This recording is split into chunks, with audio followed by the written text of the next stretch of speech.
Today we're looking at my favorite hotel chains in relation to credit card points. There will be a huge emphasis on earning bank points and then transferring them over to hotels, also earning points on hotel credit cards, and the ability to earn certain perks by holding those hotel credit cards. Today we're talking about my favorite hotel chains and how they fit into my strategy. And throughout this video, you should be thinking about your strategy and if you should be more or less loyal to some of these hotel chains. So let's get started off with an honorable mention because I am staying at an Airbnb right now. I'm staying in a glass igloo hundreds of miles north of the Arctic Circle in Norway, and I just don't think I could get this experience with any hotel chain, so that's why I wanted to bring it up in this video. But there's no real loyalty program with Airbnb or credit cards that you can earn more points with, and so it's just an honorable mention. And now starting with number 6 and working our way to number 1 favorite hotel chain,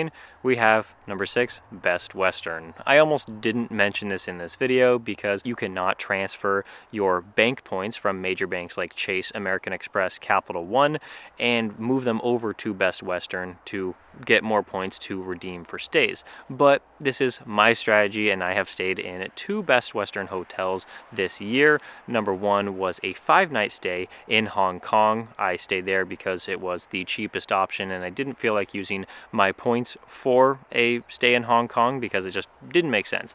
And then there was a 1-night stay that I just had a week ago. It was in a moderately sized city in Finland, but there were no other hotel chains that I could use, and Best Western actually was the cheapest because I booked it a day or 2 before I stayed there. And so those are my 2 stays. I have racked up about 8,000 Best Western points now, which isn't close enough to even redeem for 1 stay in most places, but you know, I'll still rack up the points, and I'm actually a Diamond Select member, which is the highest tiered status with Best Western. As far as the perks I get for top tier status, well, there's actually not really anything. I mean, you get a couple things like 500 points when you check in and bottled water. Sometimes you get early check-in and late checkout, but I've never used this. So number 6, Best Western. Now let's move on to number 5, and that would be Choice Hotels.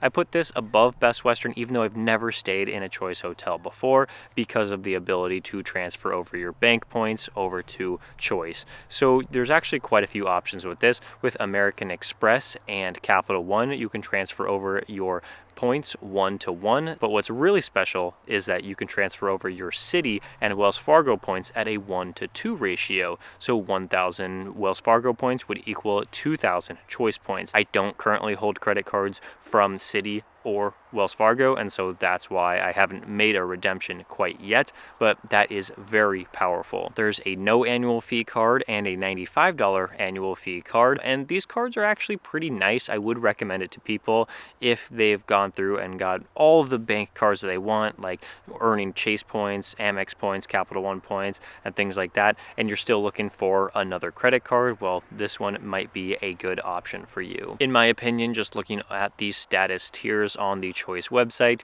I don't think that it's really that valuable to stay loyal to Choice. So if you're going to maybe make a redemption by transferring your Citi or Wells Fargo points over to Choice maybe once or twice a year, it might be good to stay at Choice hotels, but it just doesn't fit my strategy even though they have a large footprint all around the globe. Number 4 on my list of favorite hotel chains is going to be Marriott. You can transfer at a 1-to-1 ratio from Chase, American Express, and Built, and this would be 1,000 Chase points would equal 1,000 Marriott points, but I wouldn't recommend doing this because the value for each Marriott point is so low. So unless there's a huge transfer bonus from one of these bank issuers, well, I would just probably stay away from transferring. The credit cards are pretty good. You can have a no annual fee option from the Chase side with the Marriott Bold. You could go with a higher tier card like the Chase Marriott Boundless card, or you can go with a $250 annual fee card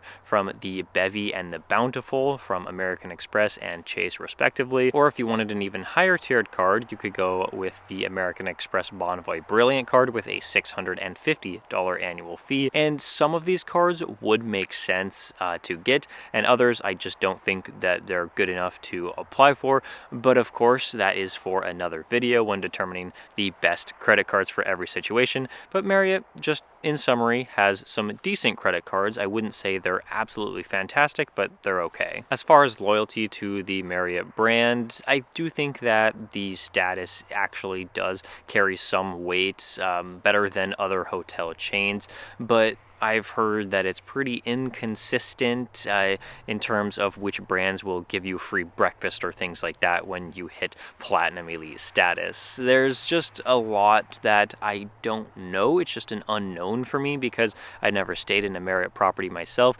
because every time I try to look at the Marriott website and see the points redemption, it just really doesn't make sense in whatever city I'm looking at. And so for that reason, I actually don't have any Marriott cards myself, because I just don't feel like earning Marriott points right now when I could focus on the other 3 hotel chains that are coming up in this video. And speaking of that, number 3 is going to be IHG. So let's talk about the transfer ratio that you can get to IHG. That is going to be a 1-to-1 ratio from Chase and Bilt, and this is another transfer that I would not recommend unless there's a huge transfer bonus. The IHG credit cards come with a $0 annual fee option, which is pretty decent in my opinion. Then we have the $99 annual fee Chase IHG Premier card, and then there's also a business version of this same card. It's pretty much the same thing, and it's also $99, and you get a bunch of perks just by holding that card. My 2 favorite perks from these cards is by getting the 4th night free when you book with points. This is going to be better than Hilton or Marriott because they give you the 5th night free when you're booking with points. You can get that perk by just holding any IHG card, even the no annual fee option, and then with the $99 annual fee options, you are going to get an anniversary free night worth up to 40,000 IHG points, and then you can top it up with however many IHG points that you want. You do get the 2nd highest status tier, Platinum Elite, and that would come if you stay 40 nights at IHG, but instead you're just getting it just by holding a $99 annual fee credit card. But you don't really get that much. Yes, you can get late checkout, but so can just basic members. You do get a free drink at check-in. Typically, that's what I have experienced. You don't really get free breakfast with this either, unless you're at select locations that may offer this as a welcome amenity.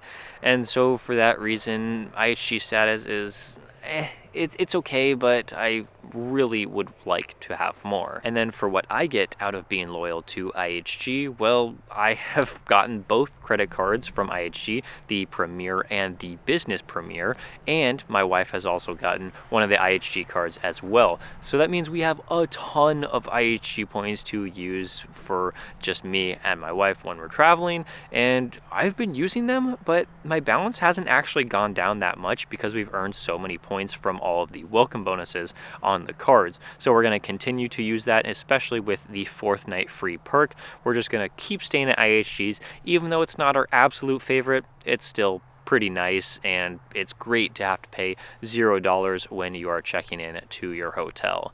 And now number 2 on this list, we're gonna go with Hyatt. This is a chain that might be number 1 for a lot of people. I mean, just the ease of use that you can get with your Hyatt points is just so amazing. So of course you are gonna get a transfer ratio of 1-to-1 from Chase and also Bilt. So you can move your Chase points over to Hyatt and book any hotel you want, and know that most likely you are going to get a good redemption there. Unfortunately, the Hyatt credit cards aren't that great in my opinion. Their welcome bonuses are somewhat lacking in terms of the amount of value you can get from your new points earned by meeting a minimum spend. It is nice that the personal Hyatt card is going to give you an anniversary free night every year at a category 1 through 4, which basically means a lower end Hyatt, you can get that one night completely for free.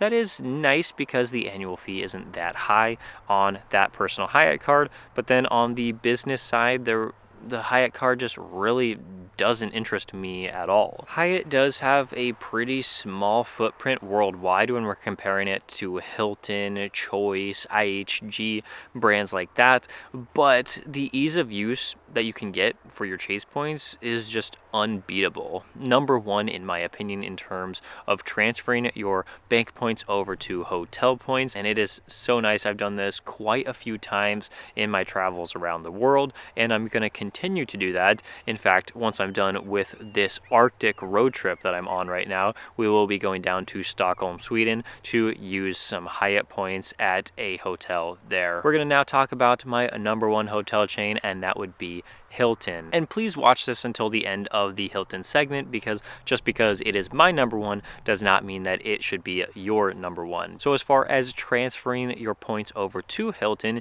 you can do this from American Express at a 1-to-2 ratio. If it was a 1-to-1 ratio, I would say absolutely do not transfer your points over to Hilton. But because it is a 1-to-2 ratio, that makes it a little more doable, and it might actually be a good decision for some people. The Hilton cards are pretty nice. There's a $0 annual fee option, a $150 option, and a $550 annual fee option with the Hilton Aspire. Some people will absolutely love these credit cards, and some people will think they're just okay. But I don't think there's anybody out there that are calling these cards horrible, because they offer a lot of good perks. Just by getting the second tiered Hilton card, you can earn gold status at Hilton properties. The second highest tiered status with Hilton is better than any other hotel chain's second highest tiered status, because you do get free breakfast internationally. You also get access to room upgrades, which I've been upgraded every single time I've gone to a Hilton, and that's like 10 stays now this year. Sometimes they book us into executive rooms, which means we have executive lounge access, and then sometimes we don't even have to buy dinner when we're traveling, because we can eat there at the executive lounge, which means we get breakfast and dinner included. And sometimes we pay $0 for food for that entire day. Hilton usually has some really nice promotions that they're running. So from now until the end of the year, 2024, you can earn 2,500 Hilton points every time you complete a stay. And if you are completing business travel and have a business account set up on Hilton, you can earn 2 times the elite nights every time that you stay at Hilton. So right now I am 33 nights away from Diamond status, because I've completed 27 nights so far, and I already have a trip booked in December to completely fulfill that Diamond status of staying 60 nights, because I only need 17 more with that double night promotion. Let me know in the comments if you think it's smart to go for that, staying an extra 17 nights in December, because it's going to be a really fun trip if we go on it, but I don't know if I want to actually just stay in that many Hiltons back to back. And the main reason why Hilton is my number one hotel chain right now and my favorite is because I do get a friends and family discount rate, because one of my family members works at a Hilton hotel. And so that usually means that I get half off the cash price for that hotel